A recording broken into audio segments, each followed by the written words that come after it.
Reunion. Hello, y'all. I was selling crack on a private jet up in the hell and back. But no confusion, this a reunion. Hello, y'all. Welcome back. Get murder here. He counting money. He said, "Can man, the hell with rap. I'm only here to shit on niggas and piss on bitches. Welcome ass. I bought jewelry and bikes, nigga. Black Benzes and white Vickers. Now I'm out here and I'm looking for more chandeliers and light fixtures. Nah. I don't like niggas, what's wrong with me? I'm a hype nigga, but this 44 turn to Michael Jordan. I look and say, take flight, nigga. Welcome back to It Is What It Is. This episode is sponsored by Underdog Fantasy. The app is an easy way to make some cash just by making picks on your favorite players. Underdog is available in more than 30 states, including California, Texas, and New York, just to name a few. Make sure to support the show by hitting the link in the bio and downloading the Underdog Fantasy app. They'll also match your first deposit up to $100, and you get a special pick when you sign up. I'm Treasure Wilson, aka Stat Baby, along with your hosts Mase and Cam.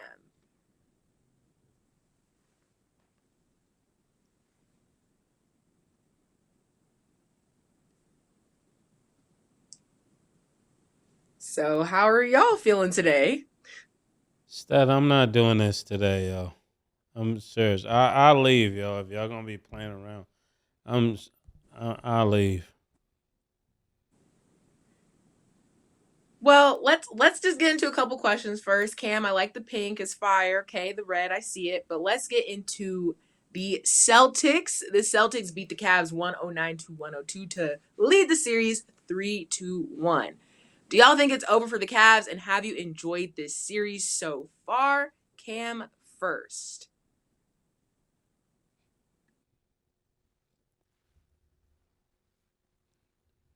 Yo, Stat, I'm gonna leave, yo, for real. If y'all gonna be playing games, I'm serious, man. I'll be.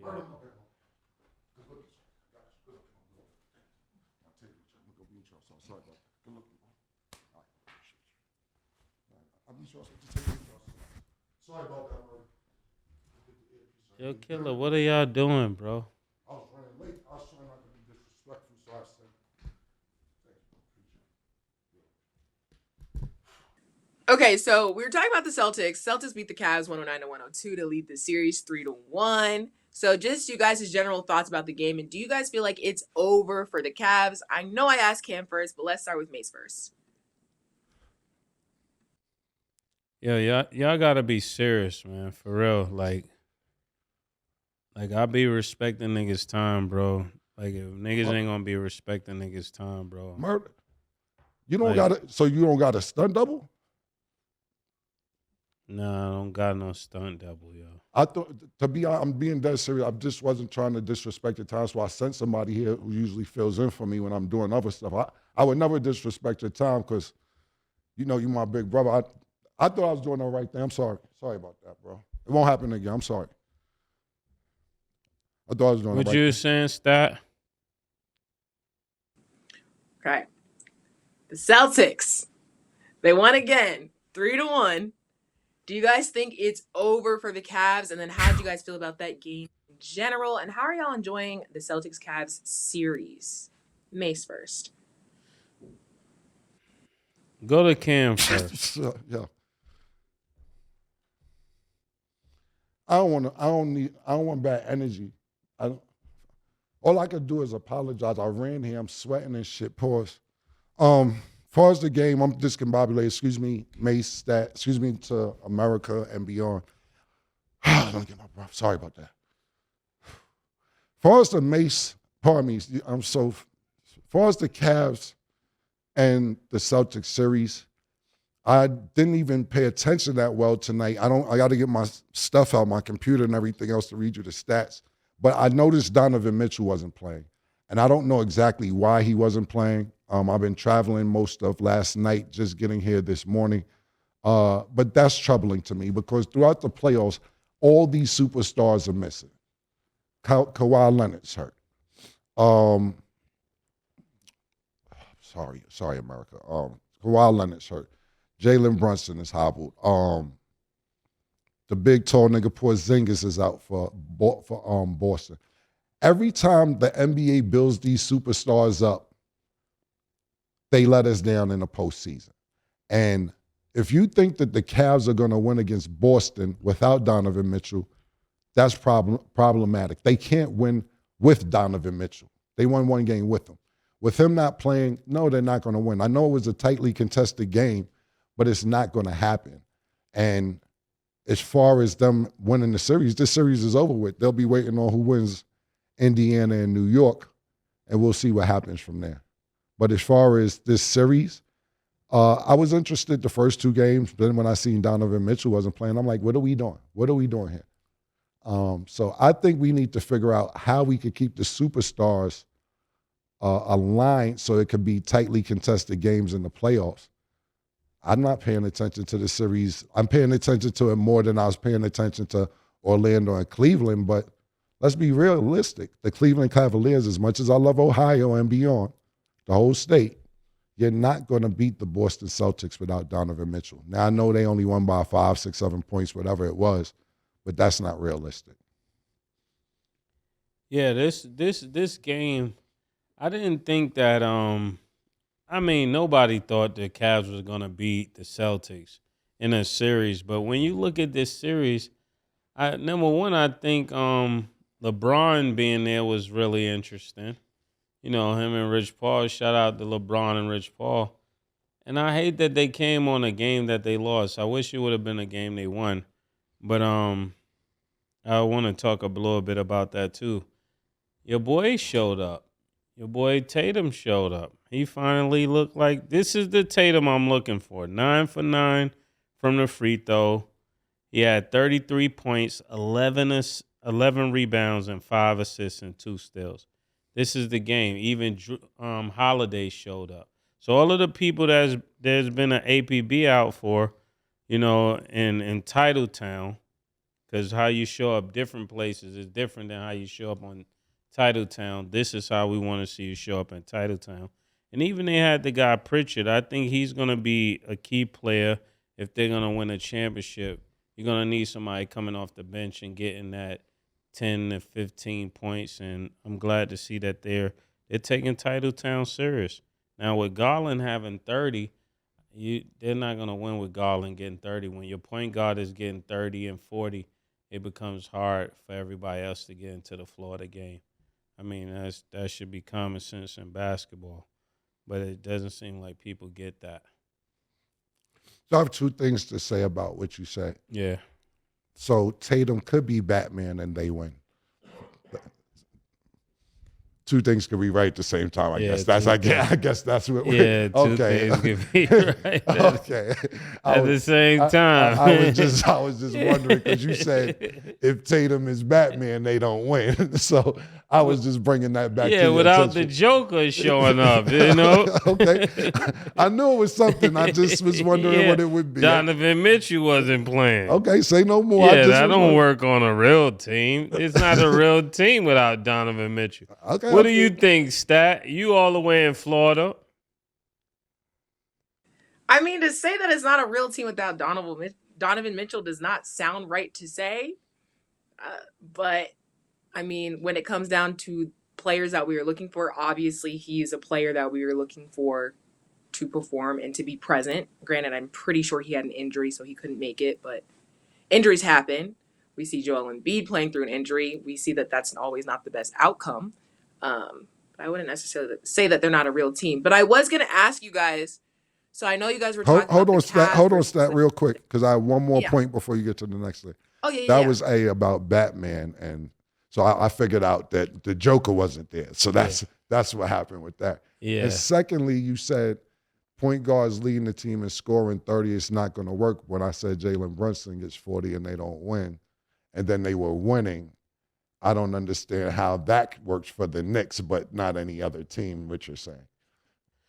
30 and 40 is different. Okay, good. I knew it. You said it's common sense. Huh? Yeah, 30 and 40. I mean, if you're gonna take all the shots, you gotta get 40 to make us win. All right, no problem. We can move on. I just wanted to say. Like growing up, a lot of niggas had 30 and still lost. Word, man. I know this is never up your alley, and I don't mean any disrespect what I'm about to say because I know you're a grown man, but Your ballerina spin is crazy. This joint, no pause. The spin is wild, bro. Yo, PT, anybody listening to me know that growing up in the hood. Killer, there's been times you had 30 and you lost, There's right? been times I had 30 and I won, too. Yeah. Yeah, But you never had 40 and lost. true. Maybe an animal league. Animal league don't count. That's my point, because when you get to 40, you're actually totally dominating the other team. Got you. All right, that was great answers. I just was wondering. I knew it though. That boy quick right there. He's quick. My bad, Stat. I just wanted to hear his feedback on those two things. Yeah, all good. I was going to ask, hypothetically speaking, like, when it comes down to the series, who would you guys have rather seen? The Magic versus the Celtics? Or you guys think that the Cavs versus Celtics series is good? Or you just kind of feel like you're past it? I think the Magic would have gave them a harder series, pause, for real. Because they match up in all of the areas that you're thinking about. Probably not in the 2-guard, but everywhere else they're like equivalent in a lot of ways. I'm not mad at Cleveland playing the Boston Celtics either or. I think what the NBA is lacking, Adam Silver is lacking, picking up on new superstars and trying to not say pacify, feed us to the aging superstars that may be on their way out. Like we talked about this leading into the playoffs. Is it going to be a change in the guard? Is Steph Curry going to be there? Is Kevin Durant going to be there? Is LeBron James going to be there? And none of them players are there. And to be honest with you, sitting here at this desk with Mase, I've heard more about Banchero all season that I've seen on TV than I heard the NBA talking about, any analysts talking about, so on and so forth. So that's up to the NBA to figure out, okay, these teams are on the rise. We need to get them more televised games so that the general public, and even though I'm more than a general public, I'm supposed to be keeping up with everything. We need to make sure that the general public knows who Orlando is, knows that they wasn't in the play-in. They've been in 3rd, 4th, 5th, 6th place all season. Know that Cleveland's been sticking around, staying outside the play-in all season long. And it seems like they're slacking, trying to hold on to the aging superstars instead of showing the general public the new superstars that are up and coming. So I know that really wasn't your question, but it's towards your question. Yeah, we should have seen where we been more comfortable with Orlando playing. Maybe if they had more national televised games, people were like, nah, them niggas is all right. Nah, them niggas is good. You know what I'm saying? And like I said, Mase talked about Banchero more than I heard any other analyst talk about him. No matter if it's a podcast, it doesn't matter if it's ESPN, doesn't matter if it's FS1. That's how I got familiar with him and learned that he was on the rise of being an all-star. But that's up to the NBA. As far as who should be playing them, either or I wouldn't have been mad at. I'm going to go with Cleveland because out of both teams, I'm more familiar with Donovan Mitchell than anybody else. Yeah, and if you say, Killer, about the aging superstars, what do we call those teams? Because I think they weren't looking for Cleveland. They were looking for Miami. They were looking for Philadelphia. So when those teams are out, even the Knicks, they weren't really looking for the Knicks. So what do we call that? Like an aging superstar. What name will you give that? I'm not sure because at the end of it's called the Asian superstar. That's the name I would give them. But the thing about it is, it's not beyond belief that these teams would still be in the playoffs right now. Even leading up to the playoffs, I'm like, nah, Steph Curry and I'm going to pull something off. Pause. Yeah. They going to get in there. Pause. Or Kevin Durant and Phoenix with Booker and Bradley Beal, they're going to get to the next round. LeBron and them, only reason I said that they probably wouldn't get to the next round as far as the Lakers is concerned is because they're playing Denver. If they played OKC, I would have been like, they got a chance.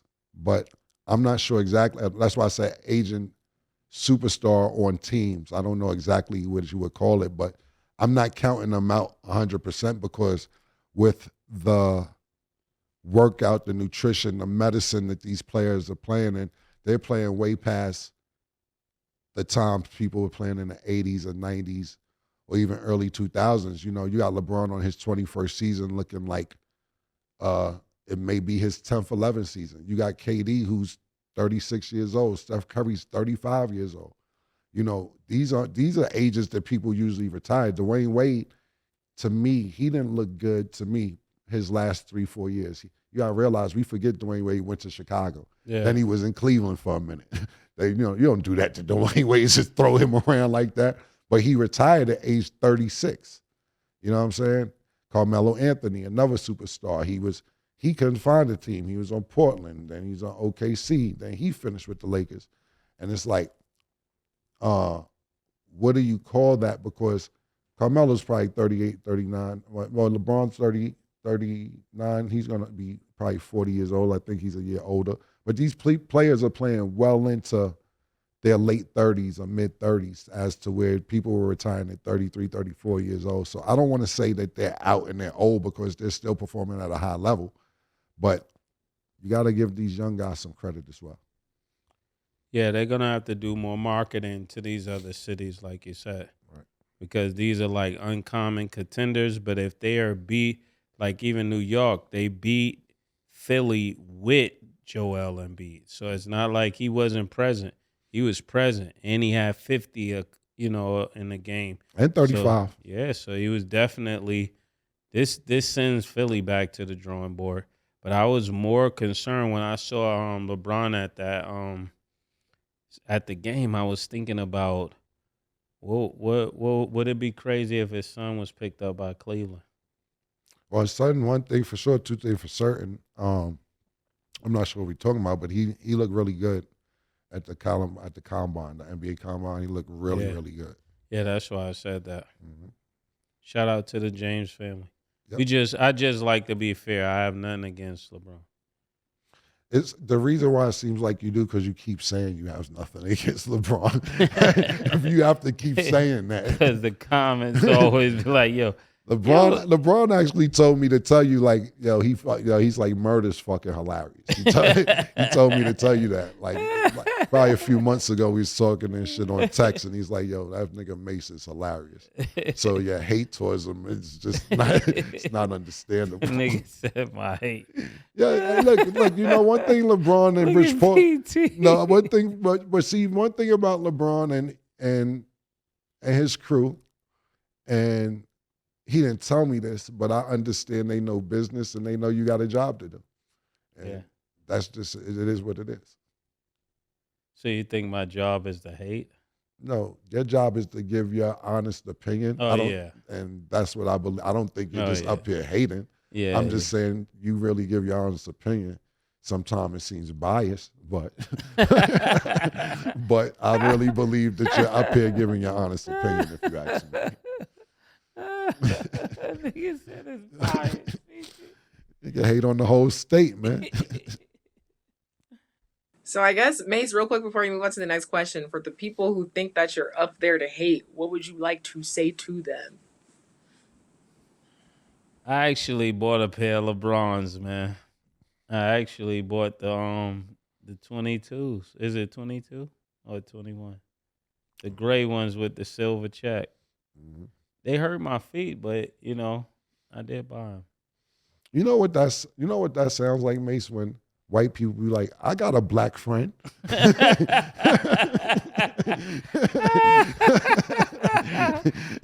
It sounds like you bought them just for this moment, in case somebody says how I'm hating. I got LeBron got 200 pair of different sneakers out. Nigga said, I got a pair of LeBrons. And they hurt his feet. Why would those be the ones that hurt his feet? So, yeah, it's like a white person. I got black friends. Why would you say a black friend if they're just your friends? But I digress. Yes, that. There you have it. Okay, let's move on to the next game. So the Thunder versus Mavs, they're definitely putting up a tough fight, y'all. Thunder took the win, winning 100-96 to tie the series. How y'all feeling about this series, this game, and then who do you guys think has the next game? Let's go Cam first. You know what's crazy? And I'll be totally honest with you. I didn't see the end of this game because Dallas was leading, and maybe Mase or stat y'all could fill me in. Yeah. And I didn't, like I said, I've been traveling. I didn't get to see the highlights yet or do any due diligence on it. But I left the crib with like 6 minutes to go, and Dallas was leading the whole game by 7, 8, 9 points. I don't know what the fuck happened from the time I left the crib to the time I'm sitting here this morning on how they lost the game. Because they were winning the whole game. And I'm sitting here looking at the box score. We know Shea is going to get his 34 points. Chet looked good. He was robbing today. Where I'm seeing right now, and Mase might have more input on it, is Luca 6 for 20 with 18 they points. fell apart. Yeah, and Kyrie Irving with 9 points. Luca with 18 points, Kyrie Irving with 9 points. That's not going to cut it. And to me, these games that they lost, they're looking like last season when they couldn't figure out, yo, you going to be the nigga. Yeah, you going to be the nigga. You going to be the nigga. And they figured that out during the regular season, and now it's some type of glitch in the playoffs.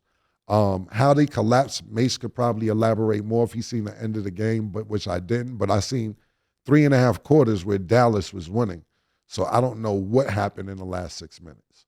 Yeah, it boiled down to me. It boiled down to those free throws that Luca was at the stripe and he missed one of them. He missed the first one. Okay. I believe it was 96-92. I remember that. And he made the first, or it could have been 94-96, and he missed the first one. I was like, oh, they're in trouble. And then he made the second one, but then they let them get a bucket. Then he came back, and PJ did something wild. And I was just like, oh, man, this is not good. Right. Because they could have really been up 3-1. Looking at it from a basketball point of view, they are absolutely supposed to be up 3-1. That's why I left. That's what I was assuming that happened. I sat there and watched that game for 3.5 quarters, and I'm like, this is about to be a 3-1 lead. Like I said, my flight was delayed. I didn't get a chance to check. But when I sit here and say that they lost, I'm confused, and I'm like, I really need to go back and catch the end of that game to see what happened. But one stat that I'm looking at the team stats, and a big disparity is similar to what you said. OKC is 96% from the free throw line.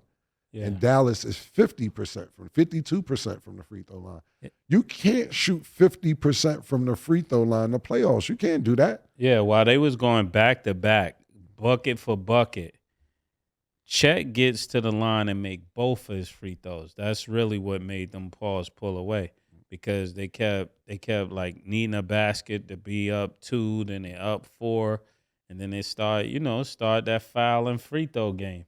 And then before you know it, it was like Chet was hitting he hit his free throws. Luca didn't hit his. Then PJ missed.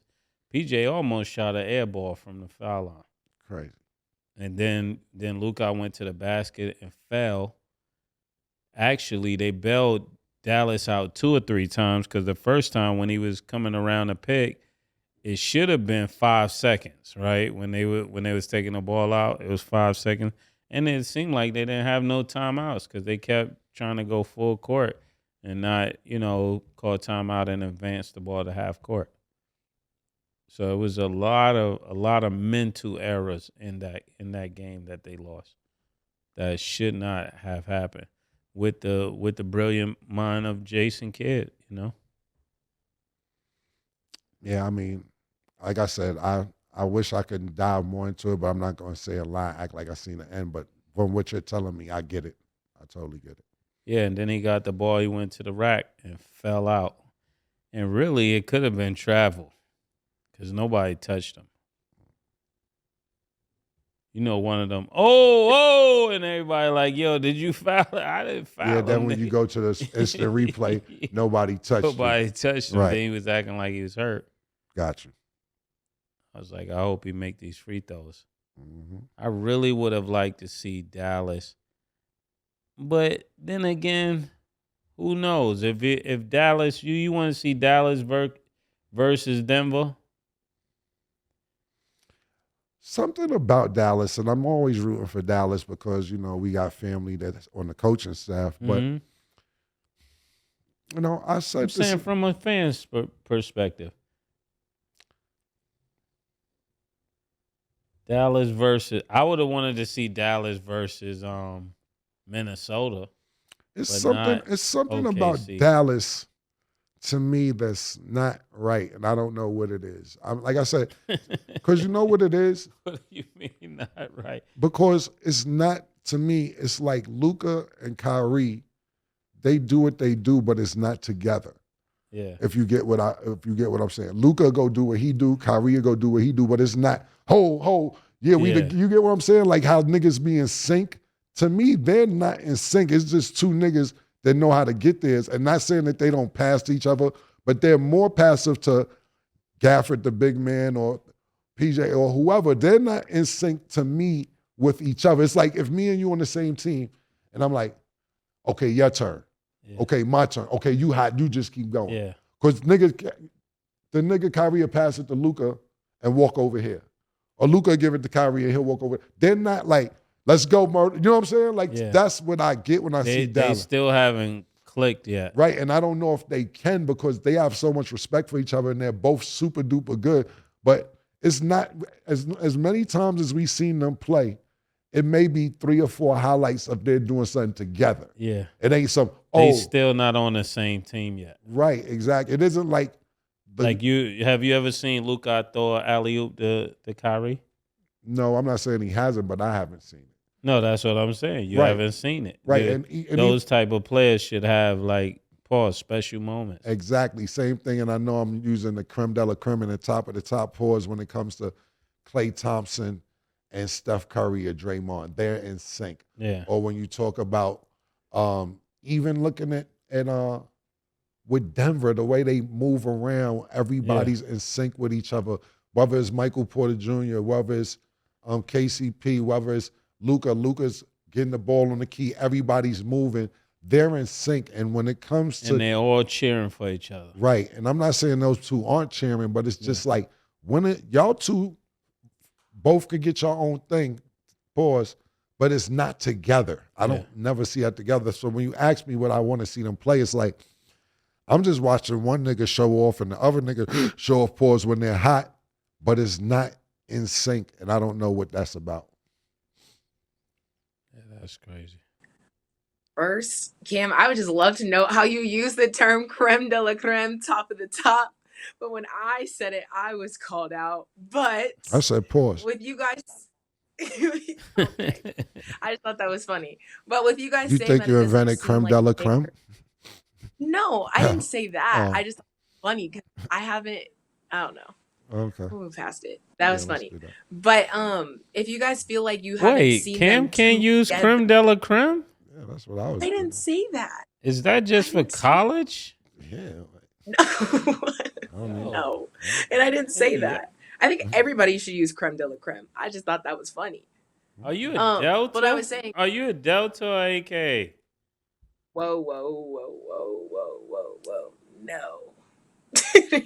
You Not you at all. put a lot of emphasis on that creme de la creme.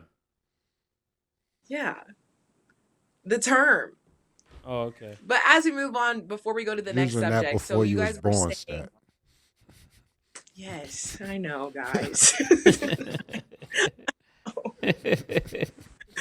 I was just saying, since you guys feel like you haven't seen Luca and Kyrie together, do you guys like them on the same team together?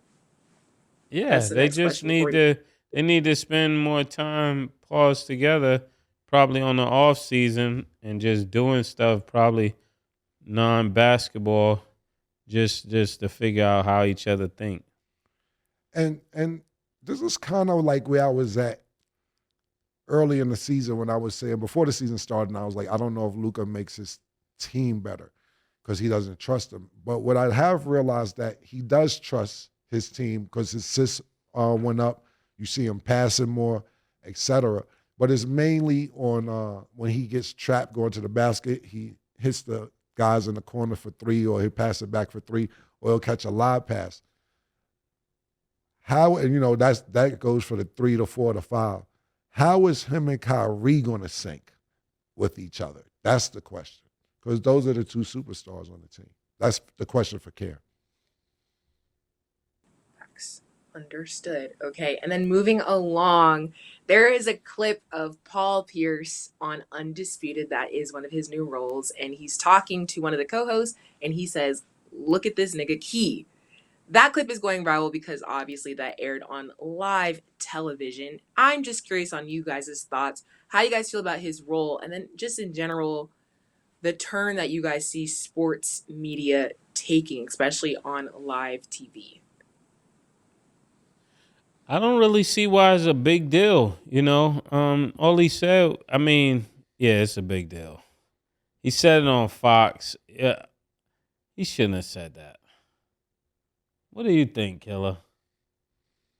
You don't know what I think for real? Yeah, he could have said it on our show, but he wasn't on our show. You want to really know what I think? I really, really, really want to know what you think.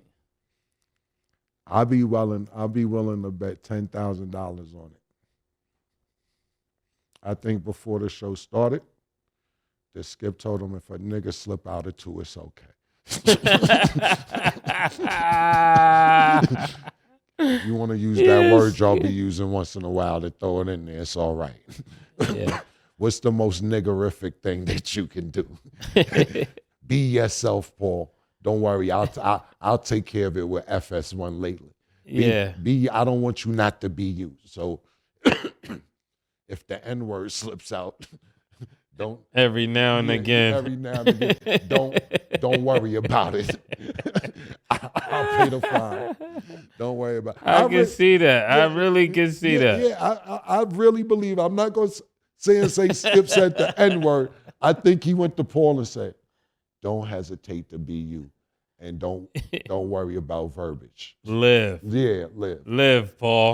Because you know why? Paul didn't even hesitate like he fucked up. Yeah. You know, some people are like, oh, shit.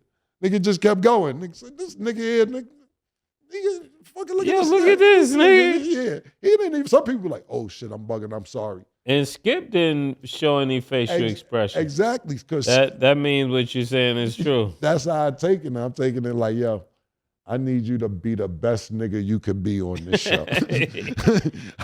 I need you. You ain't got no do-rags you can wear. Yeah. You ain't got a Lucy on you. You ain't got a Newport in your ear. So be the best nigga you can be. And I think that's what Skip told him before the shit started. We need top-of-the-line nigga shit. And we need ratings. So if you did that and it got everybody talking, let's think about it, right? Put it in perspective. When's the last time anybody, and I'm not saying he doesn't have a fan base, but I'm just saying in the general podcast or First Take or anything else that's going to Shannon Sharp, Club Shake, whatever. When's the last time we talked about Undisputed? Niggas try to get Lil Wayne, Michael Irvin, Keyshawn, the nigga Richard, homeboy he was arguing with. Yeah. Richard Sherman. That was the last thing we talked about, the argument with Richard Sherman. Richard Sherman, he got my man Bubba Dub. He been reaching all damn season since the beginning of football season. Now Paul Pierce is up there. And I ain't mad at Paul, but Paul my nigga. He know he got a home here whenever he want to come home. But Skip is doing everything he can to get the right nigga. Give me a shot. If you could be the right nigga. Call up Skip Bayless. He's looking for the right nigga to be a part of his show Undisputed. Now look, he'll give you a gold chain, Kool-Aid, fried chicken, watermelon. And all you gotta do is tap dance, nigga. Do whatever you want to do. And you could be part of FS1 Undisputed show. Be the best nigga you can be. And I'm going to be honest with you. Get a Jerry curl. Go on there eating sunflower seeds. Yes. I thought Skip, if you come out like this, you got it. Yeah, exactly. That type shit. He's looking for that. So that's what I thought when I seen it. Because like you said, it wasn't just Paul Pierce. Nobody motherfucking paused for cause on when he said that shit. That's my opinion. Good takes. And then just in general, how do y'all feel about the future of sports media? Because when you say that, right, like Undisputed used to be one of those top shows, and then now we see First Take, which is mainly centered around Stephen A. and includes Shannon Sharp. I think we've seen, obviously, the figures who were once at the top kind of shift. So where do you guys think that direction is going, and how do you feel about that? I really just believe it's a new day. You got uncommon contenders. It's people you didn't plan for. You couldn't plan for because you didn't know they would come and pause. You know what I'm saying? Like, I think that's the same way with these teams. Nobody knew the Knicks was gonna have this kind of year. Nobody knew that the Sixers would be out. Nobody knew that Undisputed would be the way it is now. That used to be the only show people watch. Mase ain't gonna say I'm saying we did everything. It's us. Fuck that. Enough. It's time to stop being modest about shit.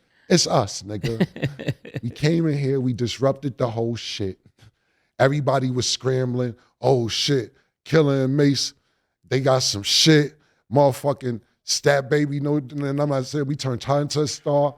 She fresh out of college. She running in the studio, niggas chasing her to take pictures. We did this shit. Niggas start scrambling. Motherfucking Lil Wayne, and that's my brother. I'm not talking about. Nigga wasn't thinking about getting Lil Wayne every Friday.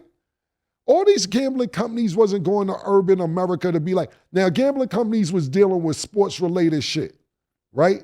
Yeah, but now it's everywhere. Yeah, now if you got a talk show, they want you to talk about on their talk show. If you got a show about pregnancy, you could be delivering a baby. Tune in to Underdog Fantasy for the next winner. This, that. It's not just sports related. And what they see, what happened with me and Murder is that we had culture on our side because we've been part of culture for 25 years. And they like, oh, it doesn't just have to be sports. Even though we're doing a sports show, these niggas, money means something. It's like when niggas start valuing the black dollar back in the days and be like, oh shit, these niggas spending money. You know, some people didn't like that. I remember Cristal was like, we don't want niggas drinking Cristal no more. We don't want to be considered. Timberlands. Yeah, Timberland figured out, there's like, man, these niggas copping more than the white niggas, man. We gotta get them niggas back. Yeah, we might as well stick with the black niggas when it come to Timberland. I was gonna bring Timberland up. And like I said, and I'm thankful that we were able to do that. But I'm not gonna keep sitting there acting like it wasn't us. Yeah. No disrespect. And I'm not talking about niggas because I know before it's like, they's like, oh, we beefing with niggas and all that. And Nori's my brother. No disrespect, that's my brother. He got Underdog Fantasy. Yeah. He was just drink champs. So I'm not saying he ain't have other sponsorships and everything else with liquor, but now he's doing gambling. Wow. Joe Budden's podcast, gambling on it. Why? You're welcome. Not y'all two. Just in all the other shows, because I'm not naming nearly half. I'm just using y'all two because y'all, as far as Joe Budden's and Nori, y'all are at the top of the list doing this way before me and Murder have been doing it, and y'all still remain to be at the top of the top in what you guys are doing. So salute to y'all. But the point being, outside of those shows, it's more shows. Yo, gambling this, gambling that, this, that, and the third. You're welcome. You're welcome. Yeah, you're welcome. And we gonna get ours. Well, you better believe that. We gonna get ours. So yeah, Stat. That's where I feel it's going because we set this motherfucker off. That's a great take. I love both of y'all's take, and I think that's the truth. Just kind of wanted people to hear it because it's the truth. Okay, so we're going to go to break. When we return, we will discuss Kendrick Perkins' take on Rudy Gobert. Don't go anywhere. I thought you said Kendrick Lamar. No. You can talk about him too, though.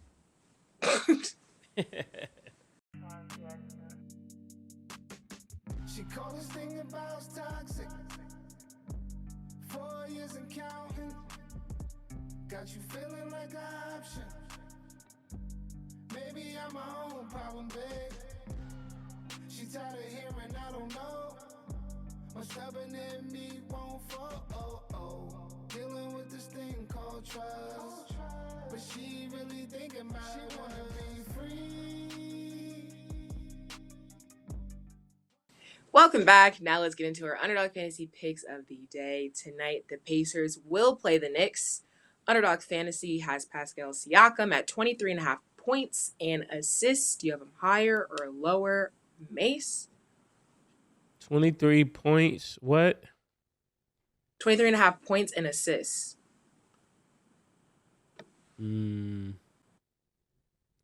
Lower. I'm gonna go higher. Okay. Tyrese Halliburton is at 4.5 rebounds. Do you have him higher or lower? Cam? I'm gonna go lower. Yeah, lower. Okay. And Jalen Brunson is at 3 rebounds. Do you have him higher or lower? Mace? Higher. Higher as well. Okay. Download the Underdog Fantasy app and you can make your picks too. So Hold on Kendrick real quick. Perkins. Hold on real quick, because I forgot somebody. Shout out to Casa Now. Welcome to the Underdog family as well. There you have it. Facts. That's what we do, man. Okay. Okay, so Kendrick Perkins calls out Rudy Gobert and says, isn't Rudy Gobert the defensive player of the year? Why is it all the time he's the defensive player of the year in the regular season, but he's a defensive liability come playoff time? So do you guys think Gobert is a defensive liability in the playoffs? And how do you guys feel about Kendrick Perkins' take? Do y'all feel like he's hating, or you feel like there's truth to that? Yo, why is it every time somebody tell the truth they gotta be hating? It's crazy how most of the people who are on these shows talking about people all the time, when somebody say something about them, they just lose it. Me included, you know? But why is that? You know, he say all of this about Rudy Gobert. Part of it is true, though. He's a defensive liability one-on-one, but he's not a defensive liability to the team as a whole, because though he can guard his man a lot of times, when it comes to Joker, he can get blocks from other people, change shots. So you got to make the difference there and make that clear, because, you know, it can come across as hate when it's not really hate. It's just he's not incorrect, just incomplete. It's possible to be incomplete. What I would say is this. What the NBA needs to do, my personal opinion, and it's probably not going to happen because it's been going on for years. My personal opinion is, when these awards are given out or they're voted, stop waiting to the middle of the playoffs to announce who the winner is, because now we're seeing them in the playoffs getting the award for the regular season, and you like, how did he get that? How he not this? When the shit is over, give these players the awards, because now you're sitting there saying, I don't understand how the fuck niggas got that. Like, I remember one year Dirk Nowitzki got MVP, and he got it the night he got bumped from the playoffs in the first round. And everybody like, the MVP is going home. How is he MVP? How's he MVP? Yeah. And you let this shit linger to the middle of the playoffs to where people are not remembering. I'm not accusing Kendrick Perkins of this at all, because that's not what he said. But I'm just saying that it lingers on and you forget this is a regular season award because they're not doing what they're doing in the playoffs. Same thing like with Jalen Brunson. Everybody, like the last 2 months, he's been playing sensational. How he's not MVP. How he's not MVP. Because they start from October to April. Finish in April. Right. So it's not a 2-month award or a 3-month award. It's a from October to the beginning of April award. And people get that misconstrued. So when you see you see them in the playoffs, and then you see a person like Joker getting MVP, you're like, well, nobody played better than Jalen Brunson the last 3 weeks, 3 months. I don't understand. It's the award starts in October. So the NBA, to me, and I know they do it to spread out, to cause more drama, et cetera, you got people in smoke and mirrors, so to speak, to where you're saying, I don't understand it, because you got a player playing one way in the playoffs and not in the regular season. These awards are not playoff awards. Now, back to what Kendrick Perkins said. Look, Ant-Man said it. I'm not going to do that to Rudy Gobert. And I'm just not, because Ant-Man said it last game. Well, he said it the other game. He said, look, we won the first 2 games, but when you're playing, this is his words, they have the best player in the world on their team. So when you're playing against the best player in the world, it's not going to be easy like people think it's going to be easy. And when you playing against the best player in the world, some people may feel that way, some people may not. I think as of now, the Joker might be the best player in the world, if not definitely 2 or 3. But he made adjustments. You got to think Rudy Gobert did a great job the first game. He didn't play the second game, and then Cat did a great job the second game. But when you're sitting there playing with somebody who says, okay, you may need 2 or 3 of me to beat these niggas, pause. And Joker said, well, if I need to duplicate myself, then I'll do that. And he sat there and probably watched tape, figured out what he needed to do. And the last 2 games, they've been looking like they're not shit on defense. They're looking like you can't guard them. But at the end of the day, who really can? You know, we sat there and watched the first 2 games with Minnesota and the Nuggets, and we sat there and said, the Twin Towers might got this nigga. They might got his number. This might be what it took for these niggas to get this nigga number. And then Joker said, now let me figure this shit the fuck out. I ain't got time. One thing about foreign players, they don't live here.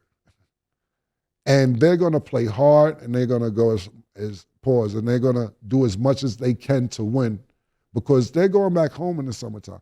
Joker, as much as we see him play hard and everything, pause, he wants to get back home. If they celebrating Joker here in Denver or America, how we celebrate him, or if basketball fans celebrate, imagine what the fuck going on where he from.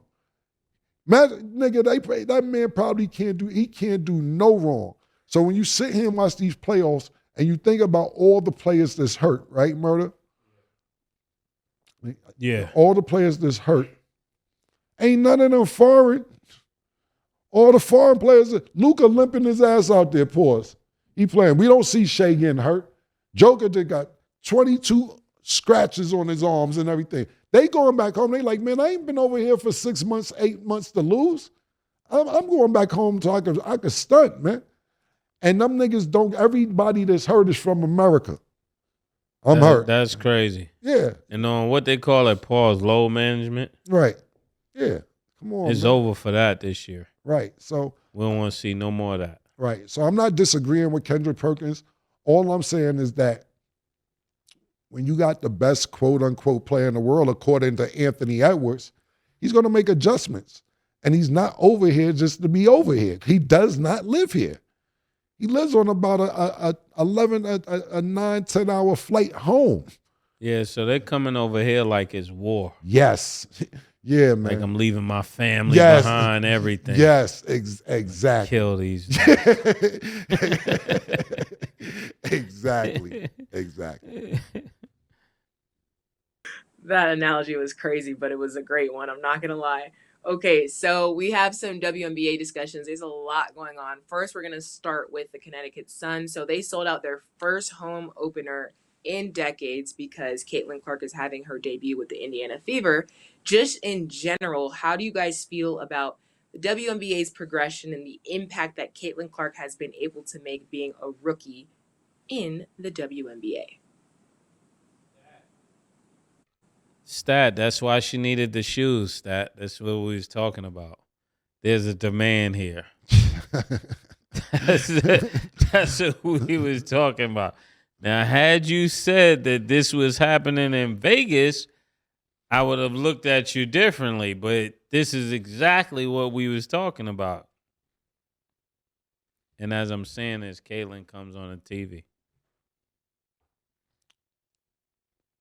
I hate to double down on your stat pause, but I'm reading what you wrote. It says that they haven't sold out in decades.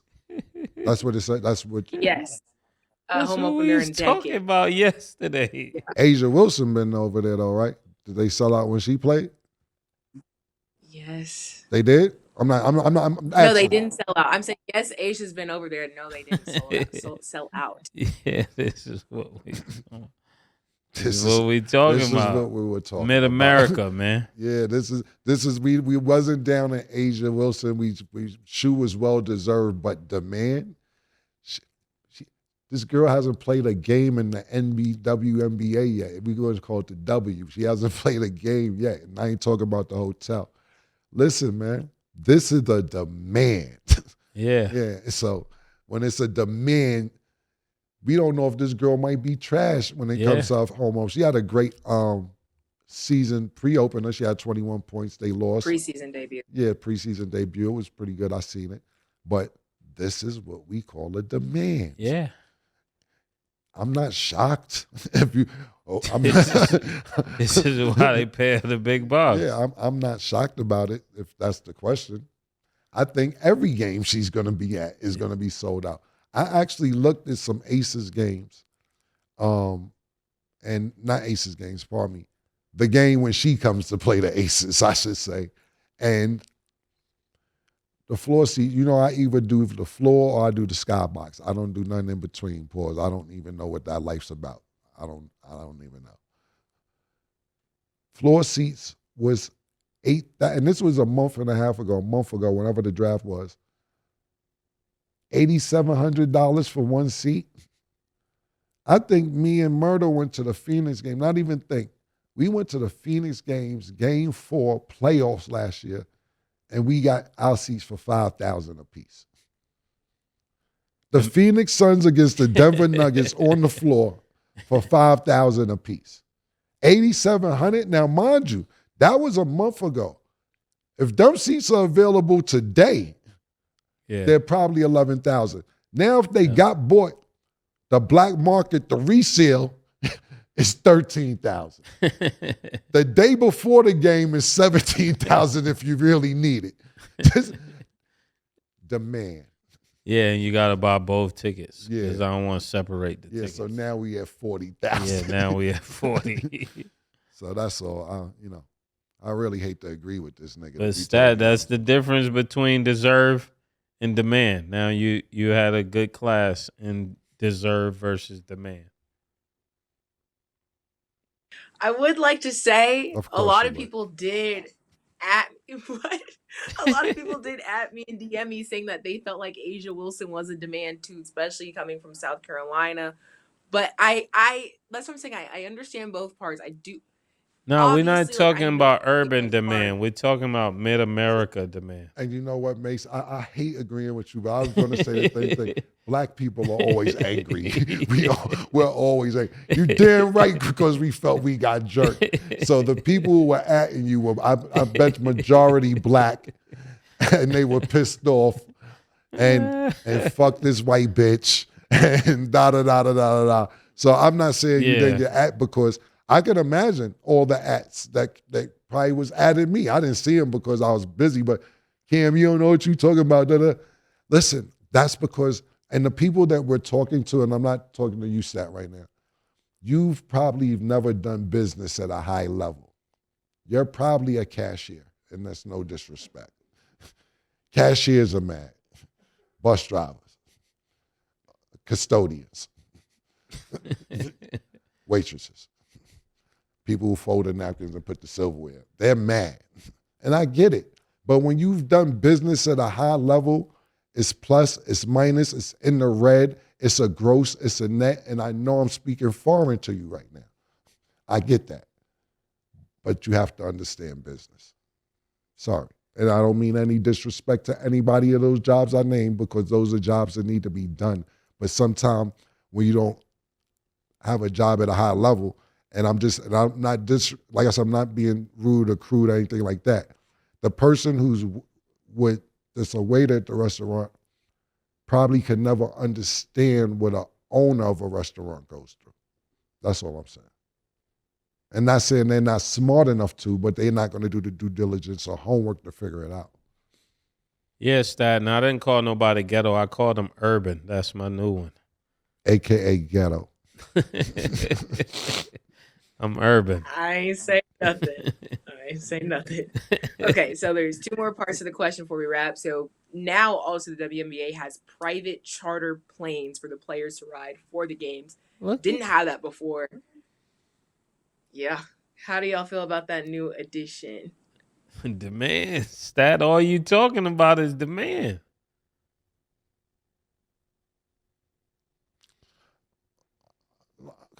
You know, this really bothers me. It bothers me, man. Yo, P, it pisses me off, P, on some G shit. It pisses me off. You know why? Because niggas acting like this Chinese checkers. You know what I'm saying? Like, yo, P, niggas acting like, I wonder how all this happened. How would Jordan play?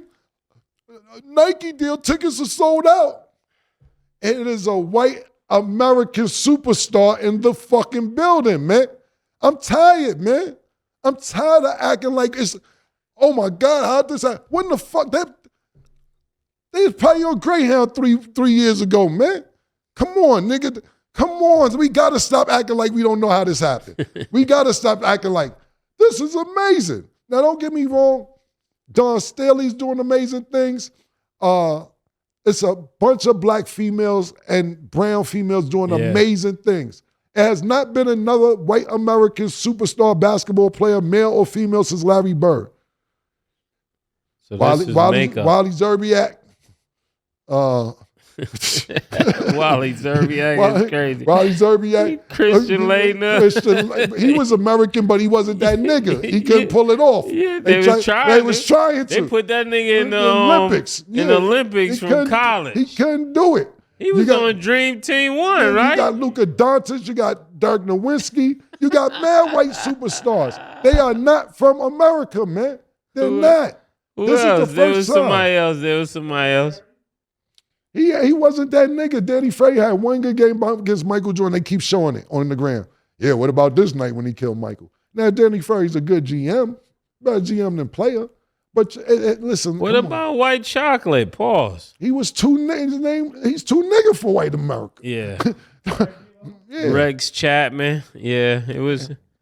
Everybody y'all naming was a no. Everybody y'all naming, and don't get me wrong, Chris Muller. Jason, I'm gonna get that in a minute. Jason Williams, spectacular for the black people. Yeah. I loved him. He's one of my favorites. Much as I love Chris Mullin, he from New York. Gaucho nigga. What up, nigga? Salute to the Chos. These niggas wasn't nowhere close to Larry Bird, bro. Yeah. Not even a little bit close. Larry Bird went up against Magic Johnson when it was black against white. Saved the NBA, got 3 championships, 3 MVPs, and was that nigga against Magic Johnson when Magic Johnson was that nigga. Yeah. Like, we're forgetting what Larry Bird did to save the NBA. Not only that, Larry Bird used to tell niggas, yo, why y'all got black niggas guarding me? Yeah. Fuck, y'all being wild disrespectful, man. Why you got him out of all people guarding me? Yeah. Him. No, his exact words, I'm not saying you're wrong. I seen Isaiah Thomas say the most disrespectful shit he said when they came on the court to do the jump ball, and he went to Isaiah and said, why do y'all got somebody white guarding me? I said black niggas. I said the one thing. Why would you put somebody white on me? In disgust, P. In disgust. And he was like, y'all being wild. I'm just letting you know, this on y'all. This on y'all what's about to happen. I'm telling you now, because y'all being wild disrespectful. And then Isaiah Thomas said the next year, he said, yeah, we got somebody for you. Dennis Rodman. He said, okay. Copy. Hurts. Let's see how this works out for you too. That type of disrespect. It ain't been one of them. You know what I'm saying? Yeah, so she definitely got that vibe. Right, exactly. Caitlin Clark, that girl who won the championship this year, she came back and did better. You know how much she had to look at that last year? She's open for 3 and Caitlin Clark like, shoot, I dare you. Shoot, doing this. I'm not even exaggerating. Shoot. White niggas like, yeah, we got one. Yeah. We got one. Yeah, man, come on, man. We acting like this shit Chinese checkers, man, and it's not, bro. That's all I got to say. Yeah, it's chartered planes, and y'all going to get some more shit. And you know what? I'm going to be totally honest with you. And I know it's females that's probably better than Caitlin Clark in the WNBA, but y'all should be real thankful. And I'm not saying sit down and kiss nobody ass. Y'all should be very, very thankful that she came to the WNBA, because there wouldn't be no charter flights. Ticket sales wouldn't be going up. Yeah. And she could have went and said, yo, you know what? I'm going to get with y'all in 2 years. let me go grab this $5 million. Yeah. And she could have went to do the big three. But she said she wanted to empower women basketball, empower women sports, and she's keeping her word on that. I don't know if I could have done that. Yeah, that's a lot of money. Yeah, because you're thinking about it, Murder. Now, I know the sponsorships is going to come in, and she's going to make more money from that. She already has a $20-some million deal with Nike. I mean, it's almost a goddamn slave deal, 8 years and all that. But at the end of the day, she could have went and got $5 million for a couple of years. Her salary is $73,000. Oh, that's nuts. For the year. For the year, bro. What you would have done? And I'm not, and listen, that question's rhetorical. I ain't even gonna ask you what you would have done because I know. I can't even get a watch with that. Yeah, Murder. How long? How we gonna buy a car? Now, Murder, we not even including taxes. Yeah, or the agent getting his fee. The agent getting their fee. Taxes getting their fee. Motherfucking apartment, living, travel. How much she gonna keep? $17,226? Yeah, I was thinking, it's around 23. Yeah, so I salute her so much for saying, nah, we're gonna take women's sports to the next level. And whoever's hating on her, and I'm not saying I've seen people hating on her, be glad because y'all niggas is hating on her. Yeah, I know somebody. No, I know niggas hating, but what they should do is some people that feel they're better than Caitlin Clark or could play just as good or better than her, be like, I'm taking this opportunity to bust her ass when I see her now because I know the camera's coming. Yeah. I know we're going to be sold out. I know they looking because that's how you get the eyeballs off her pause and on you like, nah, Shorty gave Asia 42. Yeah, circle the game of her versus Tarazi. Yeah, exactly. But then what happens is, let's say, and I'm not going to use Asia Wilson because she's the top of the women's basketball as far as playing is concerned. But she plays against, let's say, let's just use Connecticut. I'm not sure who's on the team at this particular moment, but somebody on Connecticut gives her Caitlin 42. Now you're saying, oh, we got to watch Shorty when she play again. And hopefully it could trickle down and y'all will get more viewerships, more chartered planes, more sneaker deals, more dollars, because I think y'all are well deserving of it. I think that less than $100,000 is a travesty. It's a crime almost. Okay, well, there you have it. That is all the time that we have for today. Thanks for watching, and as always, it is what it is.